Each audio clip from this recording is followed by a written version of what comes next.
নমস্কাৰ বন্ধুসকল, আজি আকৌ আহিছোঁ লংকাৰ যি অভিশপ্ত ফ্লাইঅভাৰ আছিলে সেই ফ্লাইঅভাৰৰ ওপৰত।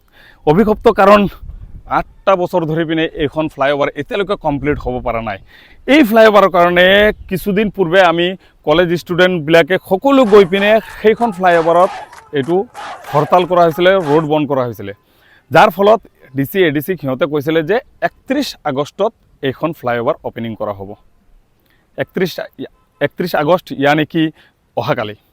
তো আপোনালোকে নিজে কওক, অহাকালি মানে একদিনত সেই ফ্লাইঅভাৰ সেই ব্ৰিজৰ টুকুৰাটো ইয়ালৈকে আনিব কেতিয়া হ'ব পাৰে জানো? সিহঁতে দেখাই আছে আমাক যে কাম হৈ আছে, তাৰ বাবে কি কৰিছে, ফ্লাইঅভাৰৰ মিডিল পকী কৰি দিছে, ছাইডত যিবিলাক ৰাস্তা আছে সকলো পকী কৰি দিছে, যাতে লংকাৰ ৰাইজে একো নকয়। হয় নেকি? আপুনি বাৰু মই শুনিছিলোঁ যে 15 দিন আগপিছ বুলি কৈছিলে, যে আগপিছ হ'ব পাৰে 15 দিন, তাৰমানে ছেপ্টেম্বৰ মাহৰ 15 তাৰিখলৈকে সিহঁতে সময় লৈছিল। তো তথাপিও 15 দিনত কি জানো এইখন আহি ইয়াতে লাগি যাব আৰু সেইখন পকী হৈ যাব, আকৌ তাতে য'ত এই ব্ৰিজখন আছে তাতে আকৌ এনেকুৱা বনাব। এই 15 দিনত কি হৈ যাব সেইখিনি? মানে লংকাৰ মানুহবিলাকক আপোনালোকে কি মক্কেল বুলি ভাবিছে, বুৰ্বক বুলি ক'ব বিচাৰিছে নে কি? মানে লংকাবাসীৰ ৰাইজ একদম শান্তভাৱে বহি আছে বুলি মানে একো মানে খবৰে নাই আপোনালোকৰ, যে কিমান কষ্টত ভুগি আছে লংকাৰ ৰাইজে। নিজেই চিন্তা কৰক, এই যে খাম্বাবিলাক লগাইছে, এইবিলাক লগাইছে যে আজি কিমান দিন হৈ গ'ল, কোনো খবৰ নাই এইবিলাকৰ। ইমান ডাঙৰ এটা ব্ৰিজ বনি আছে, সেই ব্ৰিজৰ তলত বা ওপৰত কোনো মানুহে কাম কৰি থকা নাই এতিয়ালৈকে। কালি আহিছোঁ তেতিয়াও মানুহ পোৱা নাই, পৰহি আহিছোঁ তেতিয়াও মানুহ পোৱা নাই। বৰ্তমান সময় মই ভিডিঅ' বনাবলৈ আহিছোঁ, এতিয়াও মানুহ নাই। এই ব্ৰিজখন কেনেকৈ বনিব, কেনেকৈ কমপ্লিট হ'ব আপুনি কওক?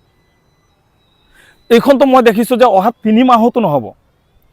গতিকে লংকাবাসী ৰাইজ মোৰ মতেৰে যদি ব্ৰিজ কমপ্লিট লাগে তেনেহ'লে বিৰাট ডাঙৰকৈ হাংগামা কৰিব লাগে, বিৰাট ডাঙৰকৈ আমি পথ অৱৰোধ কৰিব লাগিব, একদম ট্ৰেইনলৈকে বন্ধ কৰি দিব লাগিব। নহ'লে সিহঁতে ইমান সোনকালে আমাক পাত্তাই নিদিয়ে, ইমান সোনকালে সিহঁতে নামানে। গতিকে যদি আপোনালোকৰ লংকাবাসী ৰাইজৰ ব্ৰিজ লাগে, কমপ্লিট লাগে ব্ৰিজ, আপোনালোকে আপ ডাউন কৰিব বিচাৰে, তেনেহ'লে আন্দোলনত আহিব লাগিব। নহ'লে আমাৰ যে ইমান কষ্ট কৰি আছোঁ, লংকাবাসী ৰাইজৰ যিবিলাক পেচেণ্ট আছে, বেমাৰীসকল আছে, সেই চাৰিওফালে ঘূৰি লংকেশ্বৰী হস্পিটেল পাওঁতে কিমান মানুহ মৰি গ'ল হিচাপ নাই। সিহঁতৰ এইবিলাক কাণৰ ওচৰেদিও নাযায়।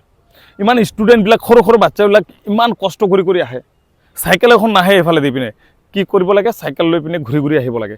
সিহঁতে এইবিলাক পাত্তাই নিদিয়ে। গতিকে ধন্যবাদ, ভিডিঅ'টো শ্বেয়াৰ কৰিব বুলি আশা ৰাখিছোঁ, আৰু সিহঁতক জনাই দিব লাগে এইটো ভিডিঅ'টো শ্বেয়াৰ কৰি পিনে যে আমি লংকাৰ মানুহ একতা আছে এতিয়ালৈকে, আমি একলগ হৈ পিনে আকৌ নহ'লে বিৰাট ডাঙৰকৈ প্ৰতিবাদ কৰিম, আৰু সিহঁতক দেখাই দিম আমি ব্ৰিজ এখন আমাৰ খুলি দিব লাগিব। ধন্যবাদ। জয় অসম, জয় ভাৰত।